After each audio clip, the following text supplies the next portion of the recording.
Hi everybody, it is Zeri, Persian pen name on AO3 in week 32 of my transition. Um, as you've noticed, my voice is changing. It feels kind of like like I need to clear my throat, but all the time. Um, it's more, I don't know, I don't know if it's resonance or if there's just like gravel. But I'm digging it. I like it. So that's what's been going on with me so far. I also had a job interview today. I probably will not be taking the position, although I do think that they'll send an offer letter. Um, Largely because, I did the math, and with the 40 hours a week and an hour of lunch every day, on a 5 on, 2 off schedule, plus the 2 hours of drive time, I would be gone from the house for 55 hours a week, as opposed to now, which is 48 hours a week. And when I got the amount that would be in each paycheck of this new place versus my current one, I would actually be taking a cut per hour I was away from home, um, even though the checks themselves would be larger. And I really like having 3 days off a week. That's just real sweet, and I like that a lot. Also, this new place was basically a call center. Um, it would just be doing customer service for the kind of people who provide the things that my current place needs. So that's, how I got my in. That and my coworker who works at both places and recommended me. The people there seem real nice. Like, they seem like we had a great conversation. Uh, One of the things also that I noticed is that, like right now at the hotel, I've got a lot of downtime. I'm on Discord much of the day. I'm reading AO3 whenever there's not somebody at the desk or I don't have a call or anything. This place, it's just back-to-back calls.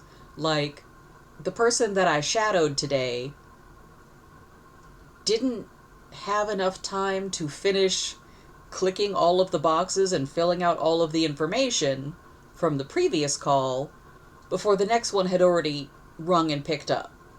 Like, they were so close together that his, hi, I am blah blah blah at place was automated because he was still finishing the last one. And I would be miserable. Like, yes, I could do it, um, but I would not enjoy it. And I am too old to willingly walk into things that I know are going to make me miserable. So I will be using the offer letter to see if my current boss will give me a raise, since this place is, $1.50 more an hour. And I'm not mad at that. So, you know, give that a shot. So that was my day. It's Tour de Fleece still. I absolutely busted my drive band. My babe is like 17 years old at this point. It's still got the original drive band, which is made of polyurethane. Um, I had been taking my wheel to work every day this week, which I can do because I've got downtime. And I decided, it'll be fine. I'll just leave it in the car overnight, and that way I don't have to cart it in and out, and, it's fine. I forgot how hot it gets inside a car in Texas in summer. Yeah, the join on the thing just melted completely. Um, I tried melting it back together a couple of different times. That didn't work so well. Pardon. Um, I actually have it resting after. Goodness, now I've got the hiccups. I actually have it resting right now on hopefully another fix where I've attempted to remelt it. This time I used the burners on the stove instead of just a lighter. I was hoping that, getting them both a little bit melted and then, like, mixing that together,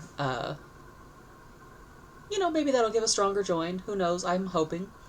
In the meantime, I did make a temporary drive band out of some yarn, because it's not like I'm gonna run out anytime soon.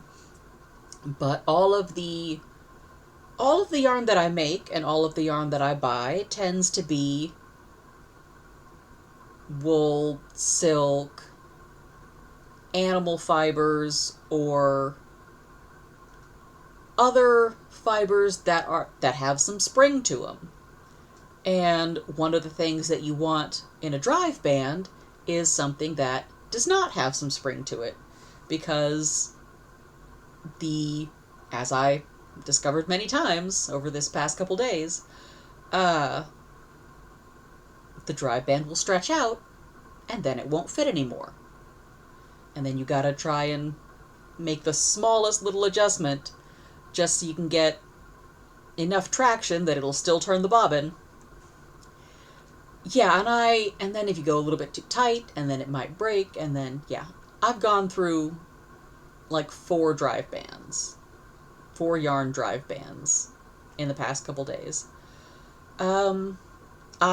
Instead of doing more of my regular spinning, I decided to do the plying with that, because plying can be more forgiving.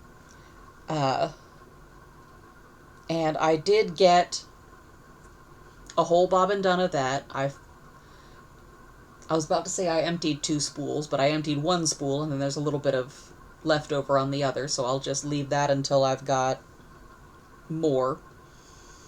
And I was going to show you guys on camera here, but I went ahead and decided to scan it up so you can see I've got my Swift back there, and gave it a good soak, and wrung it out, and it's currently drying. I did have some bleeding, which makes sense because I used a lot of dye when I was dyeing the various fibers, and I hadn't given them a rinse because I wasn't sure how well they would hold together with that, and I didn't want to jostle them enough that they might felt, so I figured, okay, well, I'll just give it a rinse when I'm doing, after it's spun up. So that's what I did, and I did get some bleeding, but I think it's turned out alright, and there's a lot of yardage, y'all. Like, there's a lot. I think I've definitely got like at least 800, probably not 1,000 yards, but I would guess around 800, which would be fantastic, because then my finished product would be somewhere around the realm of 2,400 yards, which is more than enough for most any project that I should need it. And yeah, that'll be really nice. So I've got that drying. I've just got it hanging from, we've got a haul tree that's got some hooks on it, and I just, hang it from there, stick a weight at the end, and wait until it's dry. So that's what I've been doing this week. And let me think. Oh, I got my hair cut clearly. I saw somebody new again. If I remembered names at all, I would be better at picking the person, but I'm not gonna do that. It's several months in between each time, so I don't know. I don't love it, but I don't hate it, so it is what it is. Anyway, let's read us some stories. Where did we go? Do, do, do, do, do.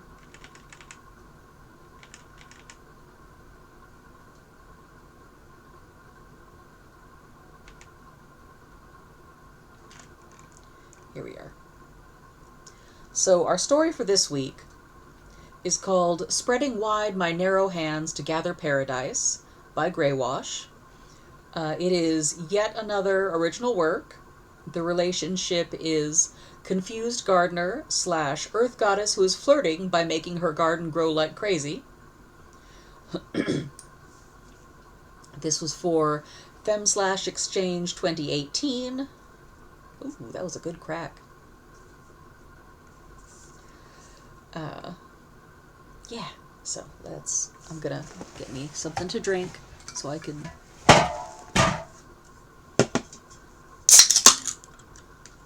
for when my voice starts giving out. That's another thing. I definitely don't want to have to talk solid for 8 hours a day while my voice is changing. That sometimes just my regular amount of talking makes it feel like it's going to give out, and I'm still working on it. But anyway, here's our story. Spreading Wide My Narrow Hands to Gather Paradise by Greywash. Maura wakes up with the sharp stab of light from the dawn through the front window, hitting the toaster, reflecting into the sink, and driving directly into her cerebellum, which is how she knows she fell asleep on the couch. Rubbing at her face, she drags herself upright-ish, blinking blearily at the living room.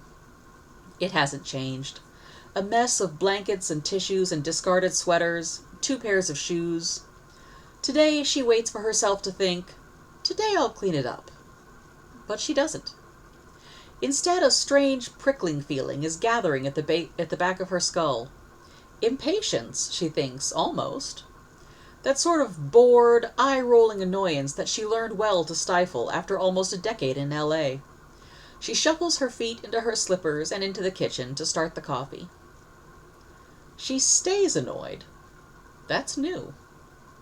3 cups of coffee and a not-quite-resented grilled cheese later, she squeezes her dripping washcloth over the bathtub and hangs it up. Squared. Neat. Is that like the 6th stage? Annoyance? She's not sure where she is anymore. She squints at her reflection, toothpaste foaming out the corners of her mouth. She looks different, sort of, but not really. She looks like herself, after spending a month and a half gross sobbing into assorted items of dirty laundry once the tissues ran out. Ugh, the tissues. She stops sitting on the floor by the base of the kitchen bar, but she got most of them, she thinks. Lindy drops by again after her shift. This time, Mara's dressed at least. She waves a hand. See? Lindy smirks and passes her a cup of tea and a muffin. How was work? Maura asks. An ironic, plosive snap on the K. Ugh, she can't even help it, can she? Sorry, she says, and slurps at her tea. Why sorry? Lindy hunches into her sweater. Work was fine. Work was work. How's the garden? Mara squints at her. You're not serious about that, are you? Mara tears off a piece of muffin. Zucchini, as it turns out. No nuts. Linda knows what she likes. Why shouldn't I be? Lindy unties her scarf. Lindy unties her kerchief, patterned with huge Technicolor hibiscus, and shakes out her curls, sighing, eyes and shoulders slumping as she leans back. I don't know if you've noticed, Mo, but I'm a big evangelist for gardening. Yeah, but you do it for a living, Maura says. You're like professionally obligated to be a big evangelist for gardening. I don't know if you know this, but you're not actually required to hate your job, Lindy tells her, then pushes up to her feet. Come on, let's go take a look. She holds open Maura's door for her. I've done fuck all to it, Maura cautions, but she gets up, doesn't she? I just threw the seed bombs into the mud. Well, that's about all they need, Lindy says. Come on. You are the most annoying human who has ever lived. Come on. Mora trails through the little kitchen and out onto the back step, blindingly bright with late afternoon light. It's May, she realizes. Almost summer. This far north, the days will last even longer. When did that happen? "Oh, see, Mo, they're delighted," Lindy says, and Mora puts up her hand to block enough light that she can see. The muddy pit of her summer house's wildly neglected backyard, except it isn't, is it? Instead, the black, damp dirt is dotted everywhere with countless little green sprigs by the dozen. Sprigs? Sprouts? Plantlets, at any rate. She goes to step off, and Lindy says, "Uh-uh," and stops her. One big, solid arm to block Mora's chest. "Don't step on them," she warns. "They're just getting started, aren't they?" Her voice turns at the end, curving up, pleased. It's not wholly unlike the way she talks to Pepper. "How's Pepper?" Mora asks, and Lindy looks at her. "He didn't bring her," Mora says, defensive, and hunches into her sweater. "Is she okay?" "She's asleep in the truck," Lindy says. I didn't want her to have to put up with your stupid-ass moods." "My moods aren't stupid," Mora grumbles. "They are, but we love you anyway. Should I go get her?" Mora ducks her head.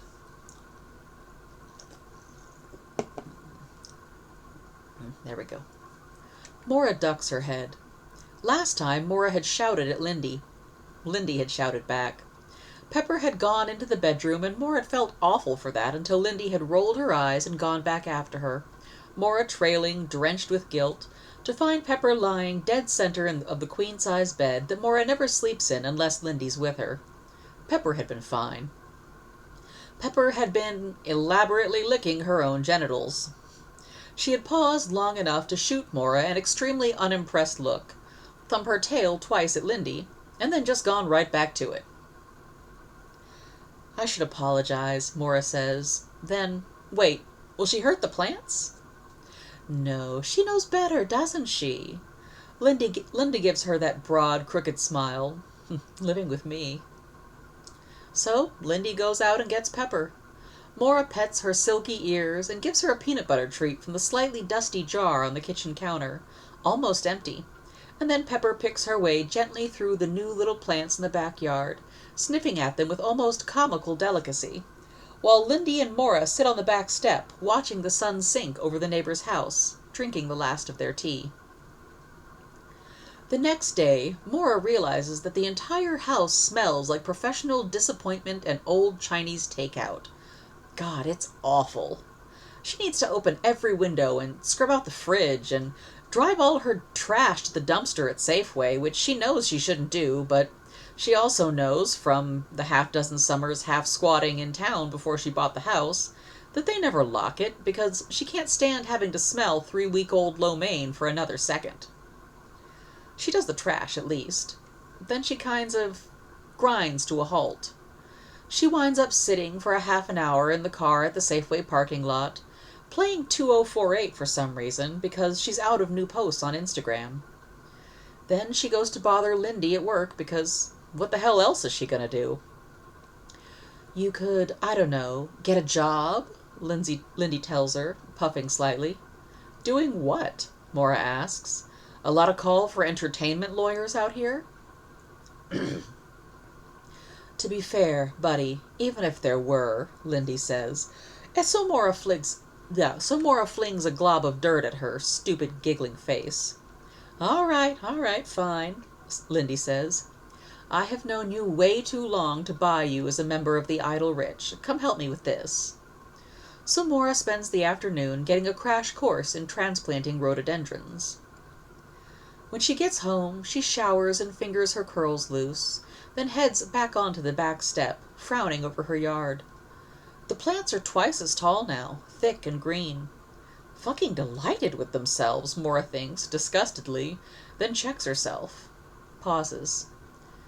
Takes a deep, slow breath.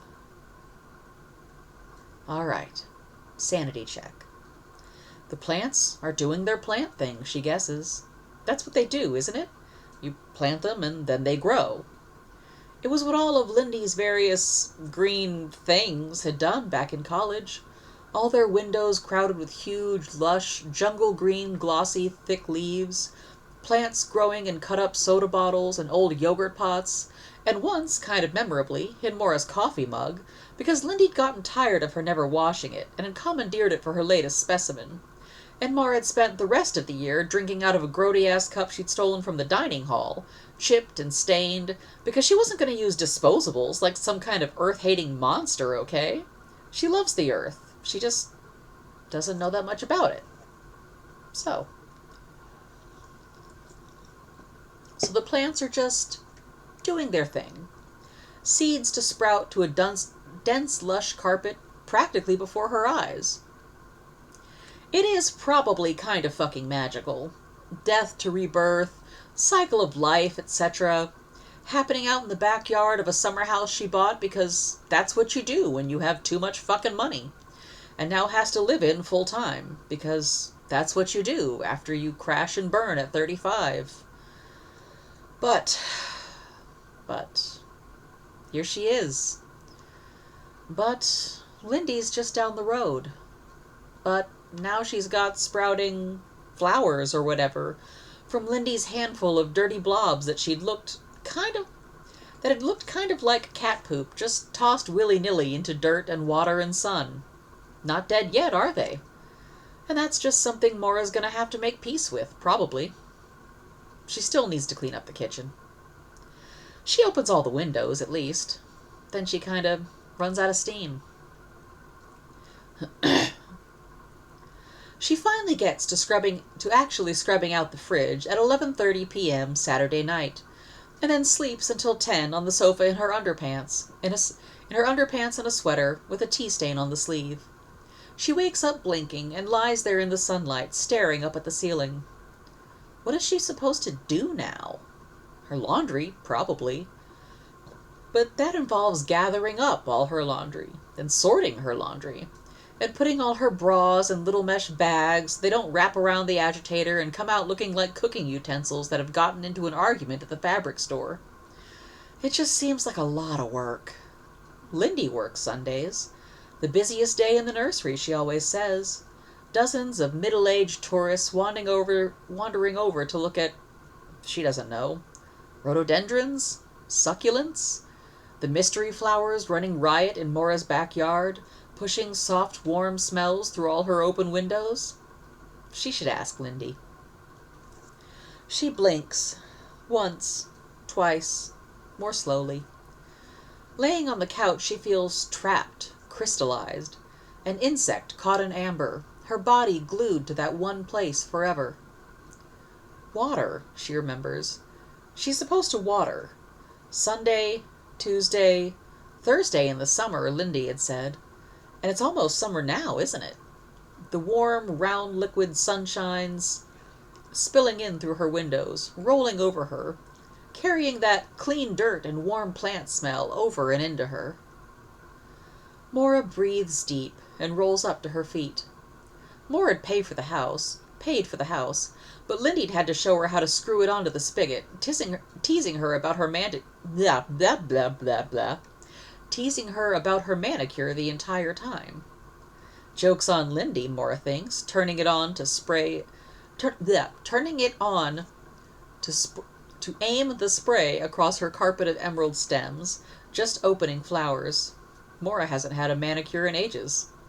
She soaks the backyard, long, smooth sprays, careful to cover everything, just like Lindy had told her. She could trim her nails, though, she thinks. They're getting annoying. Have a bath, maybe, too. Open all the windows again so the sunshine keeps coming in while she does it. Monday, the plants are over knee-high. Lindy has Mondays off, so she brings Pepper over, and they spend the morning lounging half inside, half out, dragging Mora's couch right up to the French doors, which stick when they try to get them both open, looking out over the steps down into the back garden, smelling sweet and clean and a little dusty. Like Lindy, really. In between makeouts, they wind up lying stretched out, back to front, watching Pepper play, Lindy's head tipped back against Mora's chest, her fro unbound and tickling Mora's nose. Sweet. Mora breathes deep. I should call someone and get the doors fixed, Mora says. They're gonna take away your lesbian card, says Lindy. Just buy some fucking WD-40. Fine, I should fix the doors, Mora corrects. And Lindy huffs, rubbing her palm over the backs of Mora's fingers, lacing them together. Is there a card, though? Why don't I have a card? I don't know. I don't know. Lindy unlaces and laces their fingers. They probably saw your BMW and thought they had the wrong house. Oh, fine, fair, Mora says. I guess I'll just have to live with it. Or sell the car. There is a card, though, just so you know, Lindy says. Hillary gave them out. Those were woman cards, Mora says. I have a woman card, thank you. Down in the garden, Pepper is delicately trotting through the greenery. If she'd given out lesbian cards, we all would have turned up with power tools and truck tie-downs and gotten some real shit done, wouldn't we? Mo, if you'd ever handled a power tool in your life, I will personally buy you the WD-40 for your doors. Mora tucks her chin down. You got me that Hitachi magic wand. Does that count? Lindy laughs. Down amid the honey-sweet green meadow of the garden, Pepper sticks her nose against a purple bud, a tight, bombish cluster of long, silky petals not yet unfurling, and then sneezes. The flower pops open. Apparently satisfied, Pepper bounds off towards the back fence, where she flings herself down into the plants, vanishing beneath them. What are these things I'm growing anyway? Mora asks. She's never seen a flower that color. Drowning, really, a purple that deep. Lindy stretches against her, then takes a deep, slow breath.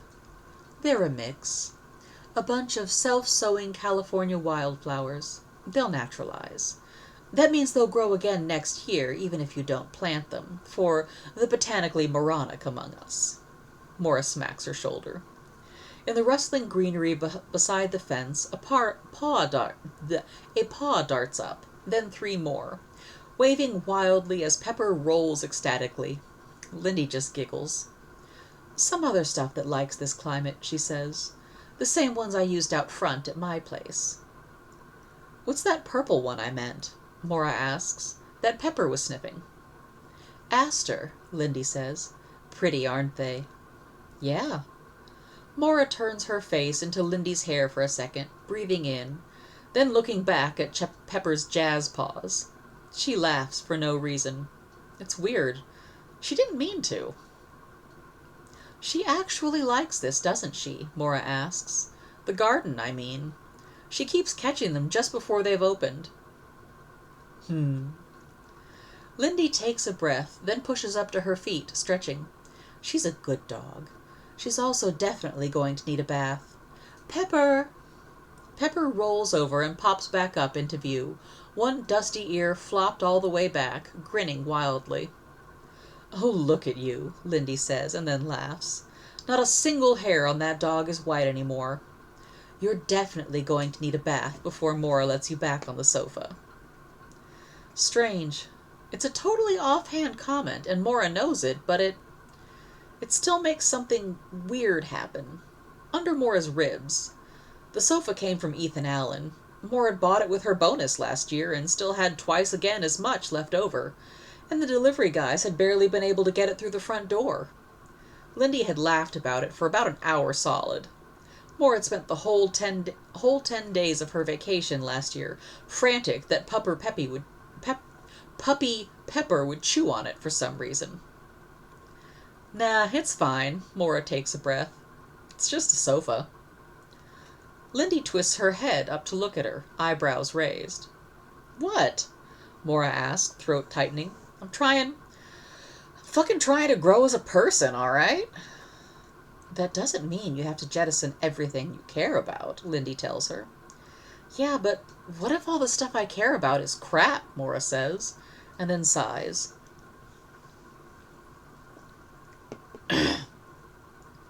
You and Pepper are... I just don't care about the fucking sofa, Lindy.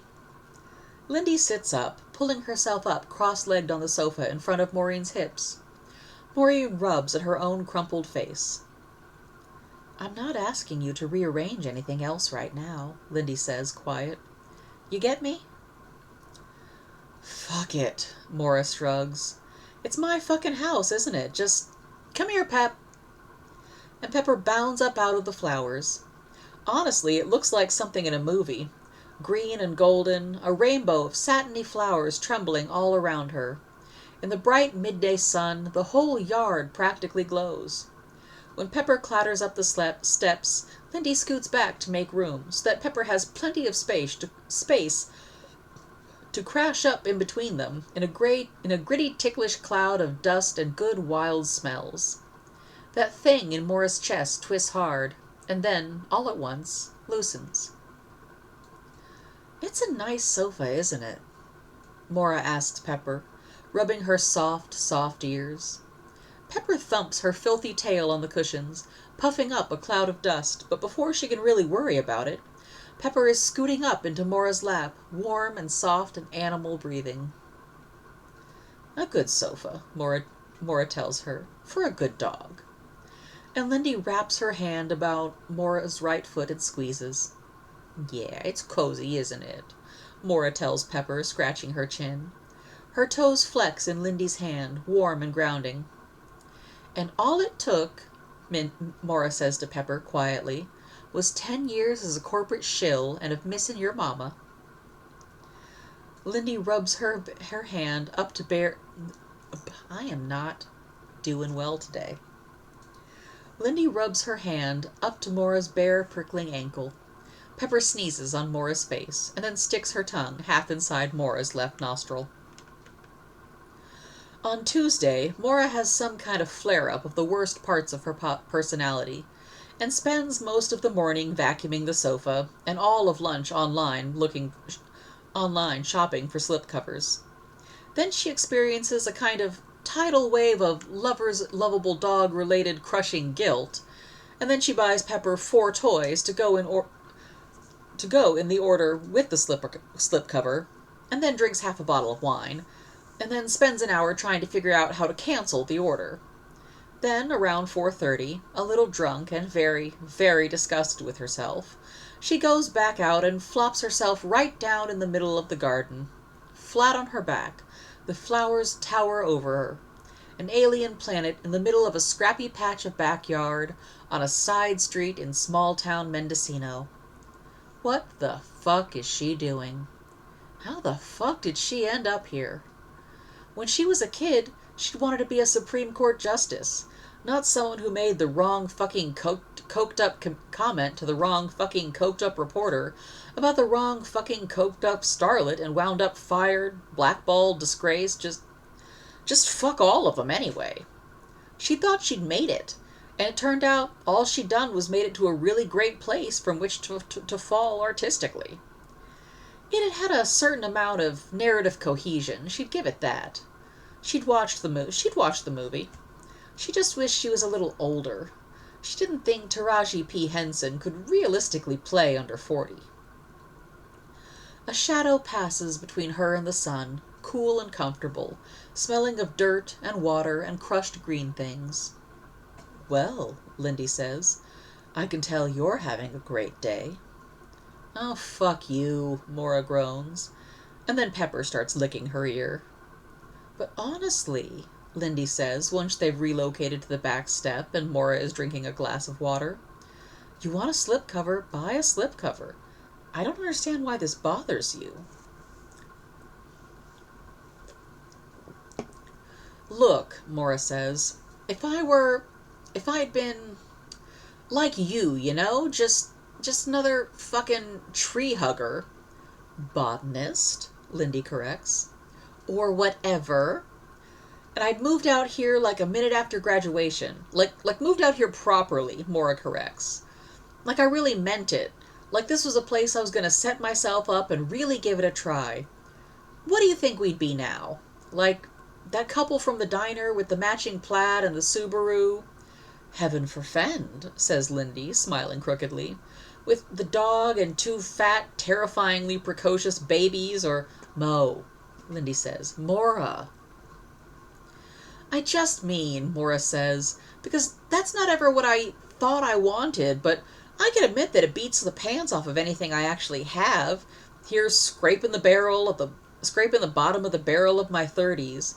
Can you just, Lindy says, shut up for a second? So Mora, just for a second, shuts up. Lindy rubs at her face and then takes a long drink of her water. You are, Lindy says after a minute, kind of a train wreck over here. Not news, Mora says, and then sighs. Lindy leans back against the doorframe, kicking out her bare feet. Her feet are big and solid, stable, squared. Mora's built like a beanpole and wears size 8 narrow, but every part of Lindy just seems so fucking connected. You could send hurricanes at the girl and she'd probably just raise an eyebrow. Move on. Look, Lindy says, and then sets her glass down, clinking against the concrete steps solidly. I like my job, Lindy says. I like my dog. I like my life. I even like you for some reason. And Morris snorts and leans against her, pressing their shoulders together. You didn't like your job, Lindy says, and you spent a decade complaining about how you couldn't have a dog, and you didn't exactly love the rest of your life. Well, fine. I never thought it'd happen, but you got out, didn't you? Lindy rubs at her bottom lip. But there's a lot of ways to be that aren't doing lines with former Disney stars 300 miles away, and also aren't being my terrifyingly overeducated housewife, all right? I'd be a shitty housewife, Mora tells her. You'd actually be an all right housewife, Lindy corrects. All that manic energy'd probably... one soccer mom to rule them all, etc. But that's not the point. Mora sighs, then slides down a step, and then another, so she can rest her cheek on Lindy's thigh. I don't want to be a soccer mom, she sighs. That's cool, Lindy says, and bends down to kiss her hair. I really don't want you to be a soccer mom either. I don't know what I do want to be, Mora says, very quietly. That's cool too, Lindy says. You were horrendously overpaid for a decade, so you can probably take a minute to figure it out. Hiccuping again. Mora spends the rest of the week reading up on native California wildflowers and how to maintain a garden, because it beats the pants off having absolutely nothing to do. She thinks she might plant some vegetables. Tomatoes, maybe? What does she know from tomatoes? But everyone on the internet says they take weeks to sprout, which just doesn't seem right. I mean, weeks. Literal weeks. Mora wipes the sweat off her forehead. Is this a California thing? Says Lindy. Or, are tomatoes weird? Mora asks, then bends back over the weeding that Lindy set her to. Since, she had said, my coworkers insist on not charging you admission to the garden. I don't know anything about plants, Mora says, but that seems kind of... No, Lindy says. Tomatoes aren't weird.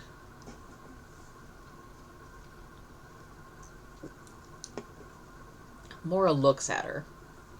That's exactly the same kind of tone of voice you got when you called me about Pepper, you know. Well, I don't know, says Lindy, sounding annoyed. Your standards for plant weird are probably kind of off, living with me. I don't live with you, Mora says, and then swallows. I mean, I only sort of live with you. I live near you. I could live with you, I guess, but... Lindy rolls her eyes.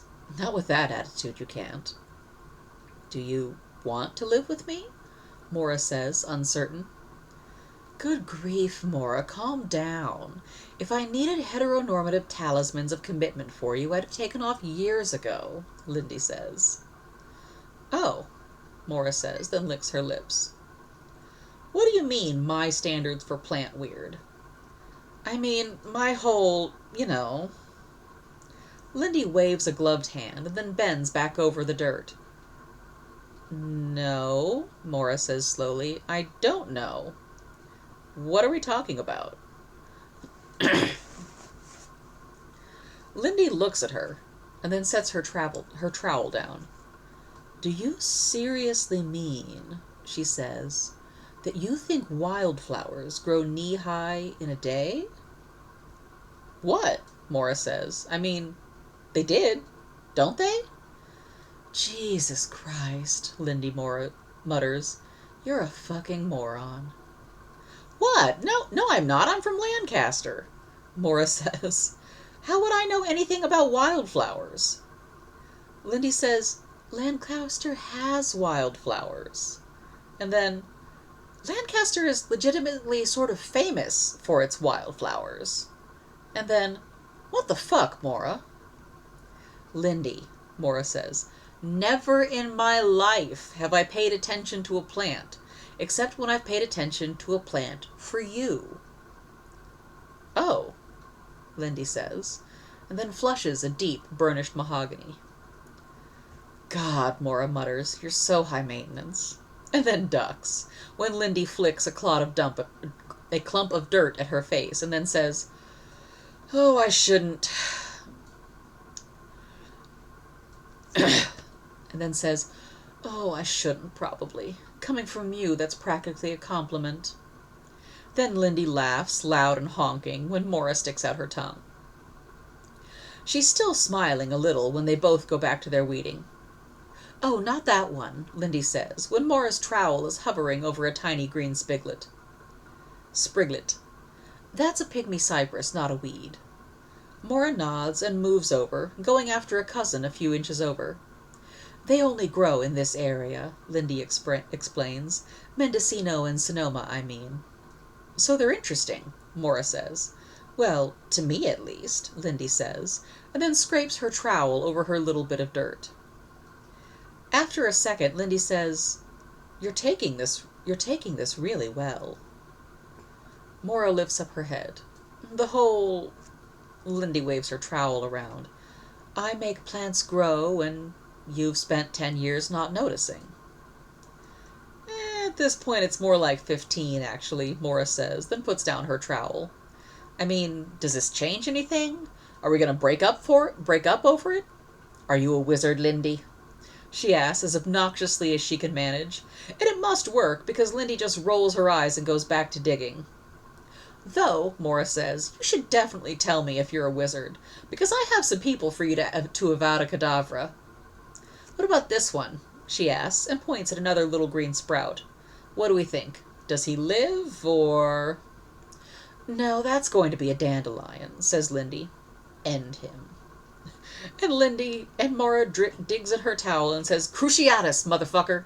And Lindy throws her head back and laughs.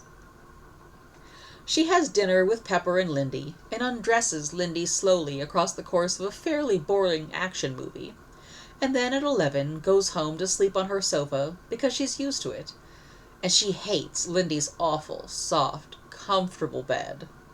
Besides, at home she can wander around without waking Pepper up, a slow pacing tour of the kitchen, the dusty guest room, the bedroom with its pristine white sheets.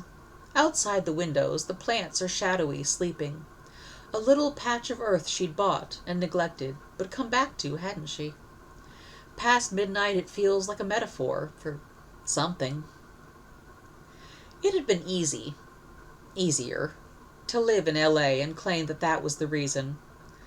Lindy had a life, a job, a fucking vocation.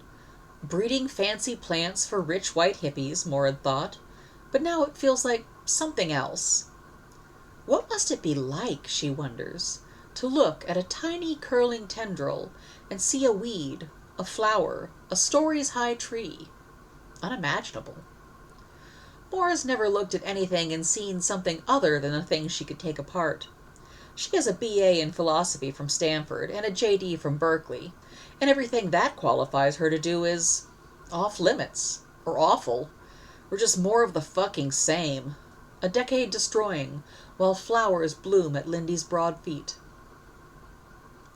Hey, Mora says, when Lindy opens the door to her at 10 minutes past 7 in the morning, bleary-eyed and blinking. I brought you a coffee. Is it take your messed up girlfriend to work day again today? Lindy asks. Nope, Morris says, an ironic plosive snap on the P. But I'm going to the hardware store. Do you need anything? I could use some potting soil, actually. Lindy leans against the doorframe, looking at her curiously, and asks, Truck tie-downs and power tools? Still not me, I don't think, Morris says and takes a breath. But I thought, for now, I could start with WD-40. The end.